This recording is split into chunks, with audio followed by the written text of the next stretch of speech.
কি ফিলিস্তিন নামটা শুনিয়ে এড়িয়ে যাচ্ছেন? যান, এড়িয়ে যান। কেননা ফিলিস্তিন তো আর আমাদের বাংলাদেশ না। কোনো সমস্যা নেই, এড়িয়ে যান। কিন্তু একটা কথা মনে রাখবেন, সেই কাল কিয়ামতের দিন যখন আল্লাহ আপনাকে প্রশ্ন করবে, তখন কি করবেন? কি করবেন যখন জিজ্ঞাসিত হবেন যে কেন আপনি মজলুম ফিলিস্তিনদের পাশে থাকেননি? জানি উত্তর দিতে পারবেন না, কারণ আপনার নিজেরই জানা নেই এর উত্তর কি হবে।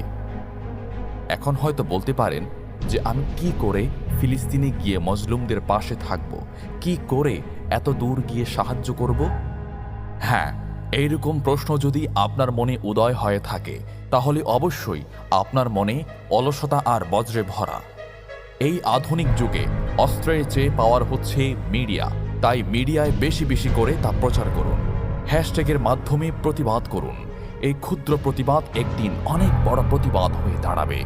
বিজয় একদিন ইসলামেরই হবে ইনশাআল্লাহ। এটা আমার কথা নয়, এটা এই মহাবিশ্বের প্রভুর কথা। একটা কথা মনে রাখবেন, ক্ষুদ্র ক্ষুদ্র বালিকণা, বিন্দু বিন্দু জল গড়ে তুলে পাহাড় পর্বত, সাগর অতল।